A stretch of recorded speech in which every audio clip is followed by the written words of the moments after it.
విశాఖలో నిరాశ్రయుల వసతి గృహాల నిర్వహణ రెన్యువల్స్ ప్రహసనంగా మారాయా అంటే అవుననే చెప్పాలి.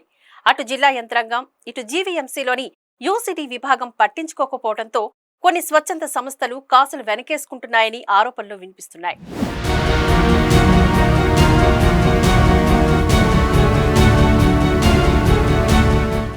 జీవీఎంసీ భవనాలలో 8 వసతి గృహాలు నిర్వహిస్తున్నారు. మహారాణిపేట, పెదవాల్తేరు, ఆరిలోవా, ద్వారకానగర్, భీంనగర్, భూపేష్ నగర్, ఎన్ఏడి కొత్తరోడ్డు ప్రాంతాల్లో వీటిని నడుపుతున్నారు. ఏయుటీడీ సంస్థ నిర్వహిస్తున్న 3 షెల్టర్లలో 210 మంది నిరాశ్రయులు ఉన్నారు. ఇక మిగిలిన 5 గృహాలలో కలిపి కేవలం 120 మందే ఉన్నారు. పోలీసులు ఎక్కువగా బిచ్చగాళ్లను టీఎస్ఆర్ కాంప్లెక్స్ లో గల ఏయుటీడీ షెల్టర్లకు మాత్రమే తరలిస్తున్నారు. దీంతో రెడ్ క్రాస్, సమిష్టి వంటి సంస్థల షెల్టర్లు బోసిపోతున్నాయనే చెప్పాలి.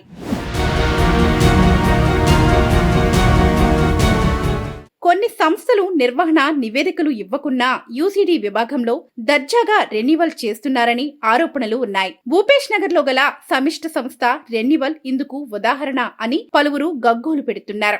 జనసేన పార్టీ నాయకురాలు కొల్లి సింహాచలం ఈ సంస్థ అధ్యక్షురాలు అయినందునే నిబంధనలు పక్కన పెట్టారని ఆరోపణలు ఉన్నాయి. వాస్తవానికి స్వచ్ఛంద సంస్థలో రాజకీయ నాయకులు ఉండకూడదు అన్న నిబంధన ఉంది. పైగా ఈ కేంద్రంలో ఆమె మేనేజర్ గా వ్యవహరిస్తూ వేతనం పొందడం గమనార్హం. ఆమె కేంద్రంలో రెగ్యులర్ గా ఉండరని ఆరోపణలు ఉన్నాయి. రిపోర్టు సమర్పించని కారణంగా యూసీడీ విభాగంలో ఆరిలోవ కేంద్రం రెన్యువల్ ని పక్కన పెట్టడం చర్చనీయాంశం అయ్యింది.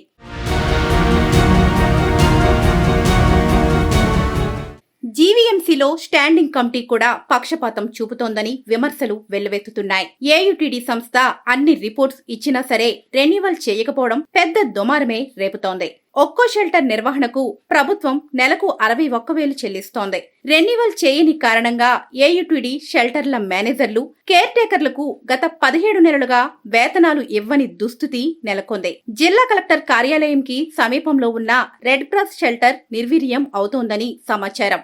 విశాఖ సిపి శంకబ్రత బాగ్చి రోడ్లపై బిచ్చగాళ్లు ఉండకూడదు అన్న కృత నిశ్చయంతో వారిని నైట్ షెల్టర్లకు తరలించడం విశేషమనే చెప్పాలి. మేము ఏం చేస్తున్నాం అనేది మీన్స్ ఆఫ్ వెరిఫికేషన్ కింద డైలీ రిపోర్ట్ ఇస్తున్నాము వాట్సాప్ ద్వారా. అలాగే మంత్లీ రిపోర్ట్స్ కూడా తయారు చేసి ఈ రాష్ట్రంలో ఏ ఎన్జిఓ కూడా మంత్లీ రిపోర్ట్స్ అనేది తయారు చేసి అర్బన్ లోకల్ బాడీకి ఇవ్వటం లేదు. కానీ మేము మాత్రం ప్రతి నెల షెల్టర్ వారీగా మేము 3 షెల్టర్లు నడుపుతున్నామంటే షెల్టర్ వారీగా మంత్లీ రిపోర్ట్స్ అనేది మేము తయారు చేసి వాళ్ళు అడగకపోయినా మేము జీవీఎంసీకి పంపిస్తున్నాం. అలాగే ఎండి మెప్మాకి పంపిస్తున్నాం, కలెక్టర్ గారికి పంపిస్తున్నాం. ఇదంతా ఏంటంటే ట్రాన్స్పరెన్సీ కోసం. అలాంటి మా షెల్టర్ల మీద ఆల్రెడీ ఒక 2 సార్లు వైసీపీ టైంలో ఒక 2-3 స్టాండింగ్ కమిటీ మెంబర్లు వచ్చి విజిట్ చేశారు.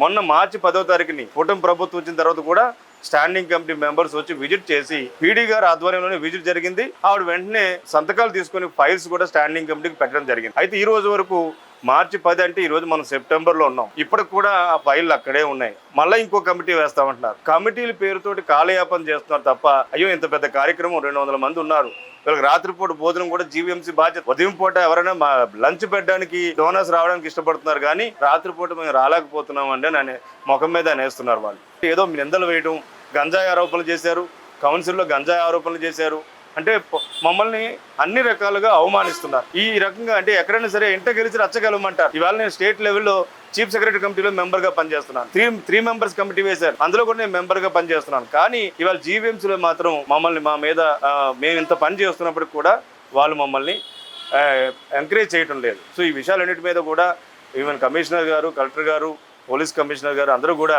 దీని మీద ఒక జాయింట్ మీటింగ్ ఏర్పాటు చేసి ఈ షెల్టర్లకి సంబంధించి సమస్యలు పరిష్కారం చేసినట్లయితే రోడ్ల మీద ఉన్నటువంటి చాలా మంది మేలు జరుగుతుంది. నైట్ షెల్టర్ రెడ్ క్రాస్ కంట్రోల్లో నడుస్తుందండి. ఇప్పుడు పైన వచ్చిన హోమ్లెస్ పీపుల్, పైన నిరసరాసులు ఉంటే వాళ్ళ దగ్గరికి వెళ్ళి ఇంటర్వ్యూ చేసి వాళ్ళని తీసుకొచ్చి ఇక్కడ జాయిన్ చేస్తుంటాము. మాకు సంబంధించిన వరకు జిఎంసీ కూడా మాకు నిధులు ఇస్తున్నారు ఈవినింగ్స్. తర్వాత ఇక్కడ మాత్రం 24 మంది అండి, ఇది 24 బెడ్స్ ఉంటాయి. ప్రజెంట్ మాత్రం 20 మంది ఉన్నారు. తర్వాత వెళ్ళడం రావడం వస్తుంటారు. తర్వాత కొత్త వాళ్ళు వస్తున్నప్పుడు వాళ్ళని కూడా ఇంటర్వ్యూ చేసి ఇందులో జాయిన్ చేయడం జరుగుతుంది. హోమ్లెస్ పీపుల్, తర్వాత ఎక్కడక్కడ ఇప్పుడు హాస్పిటల్కి వచ్చిన వాళ్ళు, వాళ్ళంటే వాళ్ళందరికి తీసుకొచ్చి ఆధార్ కార్డు ఫోటో పెట్టి సబ్మిట్ చేసి మేము ఇక్కడ రిజిస్టర్లో ఎంటర్ చేసుకొని మేము ఇలాగ మెయింటైన్ చేస్తున్నాం. రాత్రి భోజనాలు మనకి జీఎంసీ ద్వారా అక్షయ పాత్ర వస్తుంది, జీఎంసీ ద్వారా మనకు వస్తుంది. డోనర్స్ ఎవరైనా విరాళాలు ఇస్తే మేము వెంటనే బోర్డు మీద రాసుకొని ముందరికి ఇక్కడ ఉండే ఇన్మేట్స్కి మేము చెప్పేస్తాము. అప్పుడు వాళ్ళకి మేము సప్లై చేస్తుంటాం.